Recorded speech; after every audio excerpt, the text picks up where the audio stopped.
Всем доброго времени суток, с вами Асакур, и сегодня в мобильных хрониках хаоса я расскажу и покажу вам, как на протяжении всего месяца каждый день я снова и снова поднимался к первому месту на арене. В этом ролике вы узнаете, каких героев и какие пачки для каждой конкретной ситуации я чаще всего использовал и какое количество боев, в том числе побед и поражений за 30 дней у меня вышло. К тому же я поделюсь с вами расширенной статистикой и тремя важнейшими фишками, которых я придерживаюсь и которые позволяют мне занимать топовые места на арене. Подписывайтесь на канал, и мы начинаем.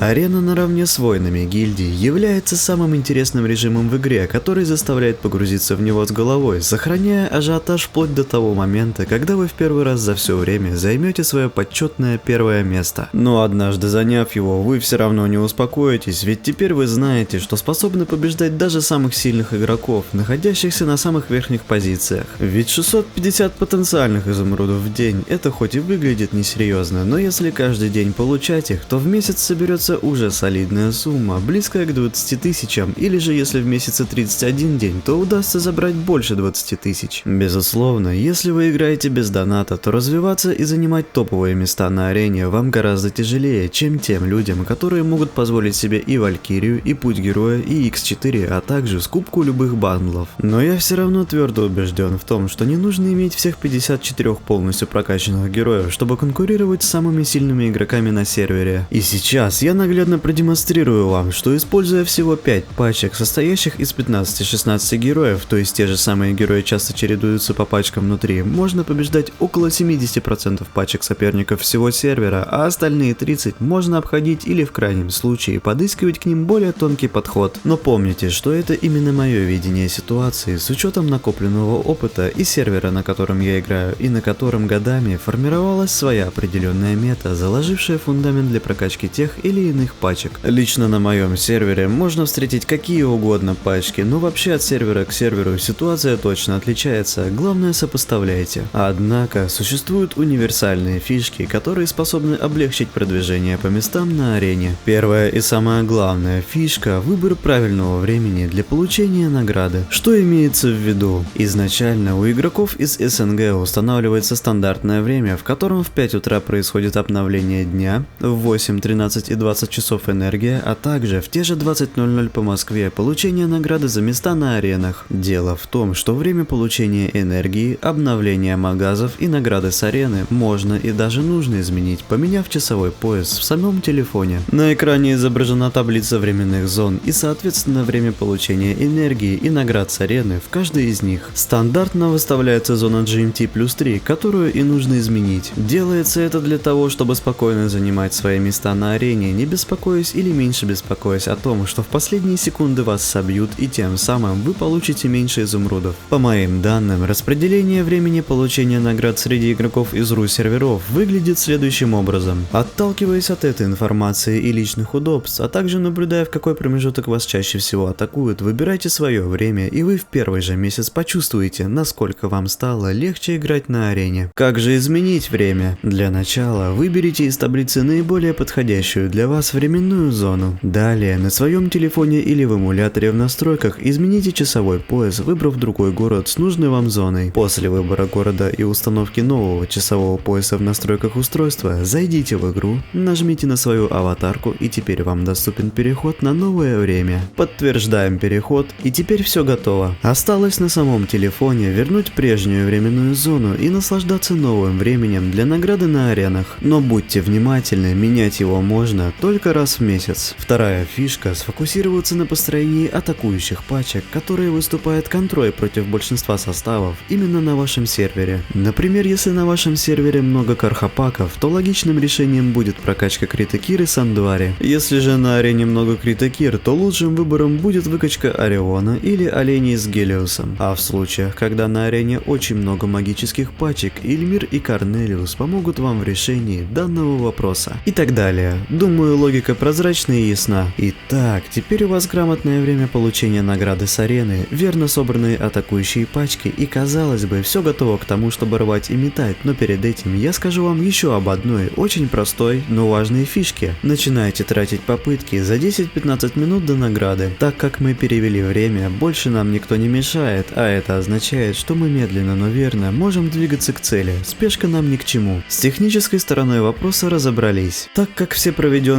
бои за прошедший месяц сражений на арене, а их более 200, я не смогу показать даже за 2 часа, то вынесу их на ускоренную версию на фон внизу слева, в маленькой рамке. А сами в это время посмотрим, какими конкретно пачками чаще и реже всего я атаковал. Их довольно много, но основных всего 5, и они выглядят следующим образом. Марта, Корнелиус, Йорген, Эльмир и Астарот. Одна из лучших антимагических пачек в игре. Благодаря 3 самым универсальным героям игры мы можем обеспечить Корнелиуса и Эльмира великолепной поддержкой для осуществления наших планов. А план очень прост. Эльмир, ультуя, раздает эффект от первого артефакта на пробив брони, а Корнелиус монолитом наносит жертве тонну физического урона. И этих повреждений практически всегда хватает, чтобы мгновенно щелкать любого мага, лишая его шанса использовать хоть какое-то свое умение. При успешном ваншоте Корнелиус сразу же заряжается на большой процент по энергии, а если находится под щитом Йоргена, то заряжается практически мгновенно, запуская очередной монолит, который уж точно ставит точку в большинстве боев против магов. Так как Эльмир обладает малым запасом здоровья, большинство способностей магов соперника в начале боя быстро заряжает его, от чего тот отпрыгивает и попадает в относительно безопасную зону. В такой ситуации его усиленно излечивает Марта, и Йорген накладывает свой щит, от чего тот еще быстрее начинает снова накапливать энергию на ульту. Данное временное окно часто совпадает с запуском монолита от Корнелиуса, и это позволяет ему всего за пару секунд нанести смертельный удар по практически любому магу в игре. Если же что-то пойдет не так, то Астарот даст Эльмиру второй шанс. Данную пачку я использую против подавляющего большинства магов. С ее помощью можно легко побеждать львиную долю составов с оленями, орионами, тесаком с Пеппи и много-много защитных пачек, выстроенных на магической основе. Однако данная пачка крайне уязвима практически ко всем физикам. Также иногда возникают проблемы с Селестой, так как ее половинчатый артефакт и блокировка воскрешения с лечением могут сыграть против нас злую шутку. К тому же не стоит пользоваться такой пачкой против составов Сатори, так как накопившиеся метки лисьего огня на нашем Йоргене схлопнут всю нашу команду мигом. Давайте разберем пару боев с этой пачкой. Первый бой проводится против защитного состава с Руфусом, Андвари, Селестой, Безликим и Гелиосом. Данный пак защищен от магов благодаря Руфусу, от кархов благодаря Андвари и от критовиков благодаря Гелиосу. Иногда вместо Селесты можно встретить такую же пачку Нослиен, что наделяет ее практически полной неуязвимостью против крита Киры. Но нашей антимагической пачке не составит труда ее одолеть. Гелиос прогревает Эльмира солнечным ветром. Безликий отбрасывает Астарота, и в нашего иллюзиониста влетает магическая тычка Селесты, от чего он ультует, а Корнелиус в это же время запускает монолит, который под пробивом летит в Селесту, но переносится в Гелиоса, мгновенно убивая его. Корнелиус, едва держась, снова запускает гранит в ту же цель, но она остается живой благодаря артефакту на броню от Руфуса. Лечение Марты и защитный купол позволяют нашим героям перевести дыхание и наступить в атаку с новыми силами. Эльмир отпрыгивает, и Корнелиус монолитом все же добивает Селесту. Марта ускоряет всю нашу команду, и у соперника не остается шансов выжить.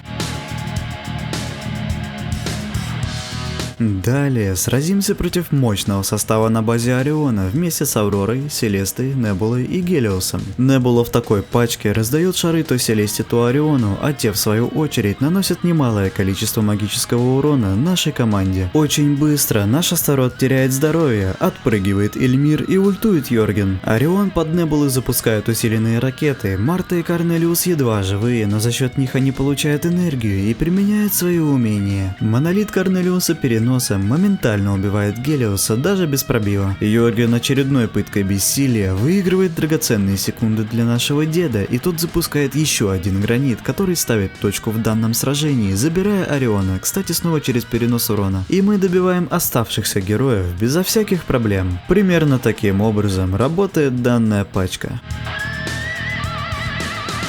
А против многочисленных пачек с Сатори мной используется вариация той же связки Ильмира и Корнелиуса совместно с Сорвиголовой и Дарианом. Танком снова выступает Астарот. Преимущество данного состава в том, что все герои в нем работают практически точечно, лишний раз не подзаряжая героев соперника. Также Ильмир с Сорви образуют между собой связку, в которой при его отпрыгивании создаются копии, и за счет их атак Сорвиголова из-за своей третьей способности также совершает дополнительные атаки. К тому же артефакт на пробив брони идеально подходит как ей, так и Корнелиусу, позволяя наносить физический урон с ее тычек из монолита в полном объеме. Дариан здесь подходит как никогда кстати, ведь в его ауре вампиризма находится сам дед, Сорвиголова и Ильмир при ульте, а его артефакту на физическую атаку наши дэмэдж-дилеры будут только рады. Всего этого урона хватает, чтобы быстро расправляться с танками соперника, резко раскрывая и ликвидируя самого Сатори, а потом и всех оставшихся героев. Рассмотрим несколько боев с данным составом. Нападем на один из самых популярных паков с Сатори, в котором вместе с ним расположились Селеста, Йорген, Безликий и Астарот в качестве танка. Начало сражения протекает спокойно, и возникает ситуация, при которой Ильмир успевает зарядиться быстрее вражеского Йоргена, вследствие чего он раздает артефакт на пробив брони, и Ильмир вместе с Сорвиголовой расстреливают Астарота, от чего тот воскрешается, но в тот же момент подставляется Сатори, который не успевает ничего сделать и умирает. Бой завершается очень быстро. Теперь сразимся против нестандартного состава с Сатори, в котором перед ним будут стоять два танка, а также Йорген с Гелиосом. Да, иногда Сорвиголовой можно пользоваться против него, ведь наша бомба-метательница находится под аурой вампиризма Дариана, и при патовых ситуациях она может успеть отличиться. Плюс ко всему, Корнелиус может вовремя облегчить урон от сферы Гелиоса с помощью защитного купола или первого артефакта с эффектом на защиту от магии. Данный бой развивается по похожему сценарию, в котором Ильмир успевает отпрыгнуть от пытки бессилием вражеского Йоргена, тем самым раздав своей команде артефакт на пробив брони. Создается 4 клона, и за каждого из них Сорвиголова совершает дополнительные атаки по вражеским танкам. Астарот мгновенно умирает, успевая воскресить Руфуса, но и ему осталось совсем недолго. После этого момента победа у нас в кармане. Больше боев со связкой Ильмира и Корнелиуса можно посмотреть в высветившемся видео в подсказках, оно также будет в описании.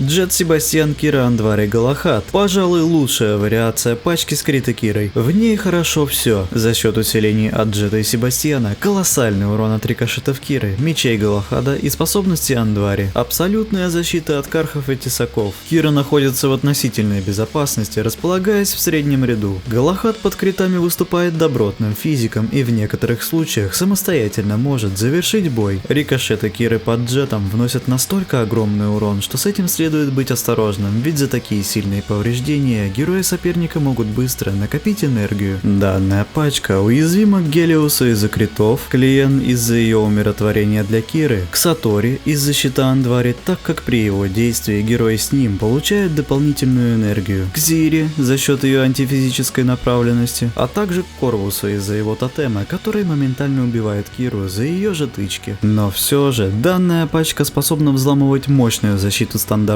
паков, даже с большим перевесом в мощи. Проведем с ней несколько боев. Бросим вызов интересной пачке с Майей, Тесакомой Пеппи, Арахной и Мартой. Наш Джет благодаря Андвари находится в полной безопасности и предоставляет Кире криты, с помощью которых она за 2 удара сильно ранит Арахну, и Андвари добивает ее с помощью критующей каменной хватки. Пеппи также сильно просаживается по здоровью, ультует и ослепляет Киру, выигрывая немного времени для своей команды. Майя призывает цветок, стягивая нашего Галахада в середину пачки и подлечивая свою команду совместно с Мартой. Далее 4 наших героя ультуют, и этого урона хватает, чтобы поставить точку в этом сражении в нашу пользу. Сражаясь Крита Кирой против даже более сильного Кархапака по мощи, мы фактически не оставляем ему шансов на победу, так как Андвари полностью защищает нашу команду от подбрасываний. Астарот уже за первые 5 секунд с начала боя теряет половину своего здоровья. А особенность Карха стоять практически в одном ряду с танком играет против него, потому что Галахад и Андвари своими базовыми атаками в ближнем бою наносят урон по малой области, а не точечно, например, как Исмаил или Эльмир. Поэтому на сопротивление данного пака мы можем закрыть глаза. Джет Себастьян, Исмаил, Тристан, Галахад. Убойнейшая критовая пачка с Исмаилом. Выносит большинство слабо защищенных пачек, а также хороша против составов с Лиен, для чего собственно и выкачивалась мной. Благодаря тому же Джету сам Тристан и Галахад превращаются во влиятельные боевые единицы, а Исмаилу под Себастьяном и частыми ультами Тристана, который раздает многочисленные артефакты с эффектом на пробив брони, открываются возможности, не останавливаясь, проламывать целые ряды соперников. Эта пачка уязвима к оленям и особенно к Гелиосу, но в то же время может справляться с Сатори, и сейчас мы посмотрим, как именно. Как всем известно, Сатори накладывает огромное количество меток лисьего огня на Тристана за счет того, что тот использует энергию от героев, находящихся впереди него, и по механике энергия, полученная таким путем, считается бонусной. Галахад толкает Астарота за Сатори, и тот ультует, активируя свои метки и моментально убивает Тристана. Но все остальные наши герои чудом выживают, однако Йорген применяет пытку бессилием и добивает Джета Себастьяном. В этот же момент Исмаил применяет форму и идет на пролом, полностью восстанавливая свое здоровье с помощью вампиризма и снося все на своем пути.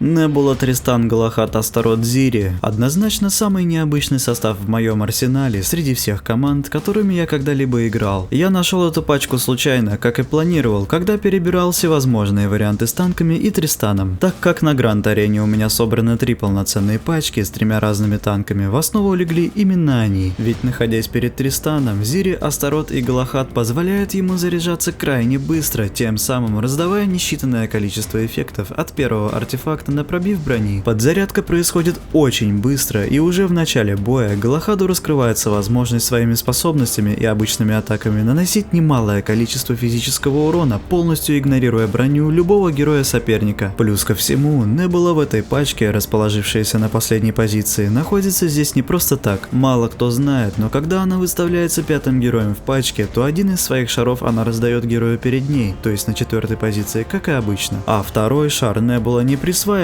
себе, а раздает его герою на 3-й позиции, в нашем случае Галахаду. В момент раздачи данного бафа Галахад часто находится под артефактом на пробив брони от Тристана и применяет 3-е умение, серьезно раня героя соперника с наименьшим здоровьем. Все это происходит фактически в самом начале боя, когда вражеская команда еще толком не успела накопить энергию. Тем самым мы провоцируем самого слабого по здоровью героя соперника применить свое умение и еще больше зарядить нашу команду. Еще один тонкий нюанс данной пачки заключается в том, что когда Зири активирует отражение урона, то по механике герой, нанесший ей физические повреждения, получает их обратно, но без своего собственного показателя пробива брони. Поэтому атакующий сталкивается со своим же показателем брони, и тем самым возвращенный урон урезается. Так вот, благодаря тому же артефакту на пробив брони от Тристана, атакующему герою от Зири возвращается его же урон стычек, но уже в полном объеме. Все эти факторы вместе взятые делают данную пачку крайне эффективной против практически любых вариаций с Кирой, с огромной вероятностью легко побеждая ее. Также этот состав может оказаться полезным против некоторых защитных пачек, ведь у нас нет критующих героев, поэтому нам не страшен Гелиос, который так часто размещается в глухие оборонительные команды. Почему же не использовать оленей или Ориона вместе с Лиен против Киры, спросите вы? Да, действительно Лиен серьезно останавливает Киру, но большинство магических пачек могут не справиться с ней, если в качестве танка в том составе установлен Руфус, а специально выкачивать Морриган для его обезоруживания уж не очень-то хочется, дороговато. Плюс ко всему, моя пачка с Небулой, Тристаном и 3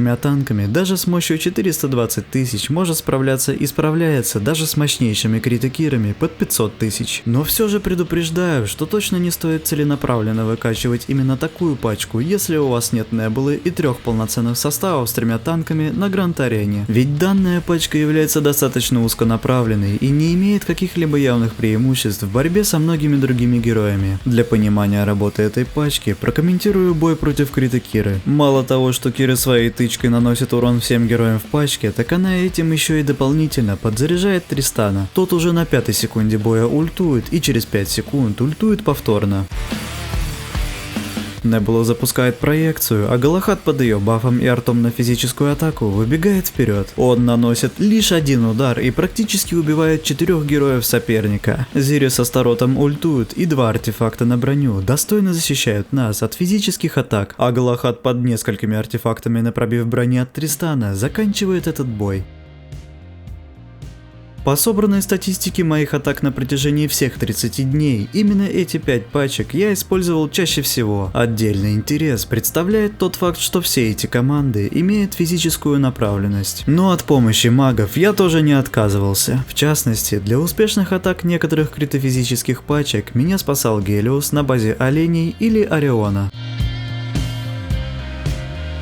На той же базе я использовал Лиен против различных вариаций с Кирой, но много проигрывал, так как она у меня не особо хорошо прокачанная, всего 75 тысяч. Также против самих оленей в стандартной вариации я однажды воспользовался классическим паком с Сатори, но позднее стал забывать о том, что их можно так побеждать. И только когда начал разбирать все проведенные бои, увидел, что сам себе усложняю жизнь, или же другими словами, провожу эксперименты. К слову, тех же оленей стандартной вариации я тоже использовал против пачки с эльфами и против новой Лилит.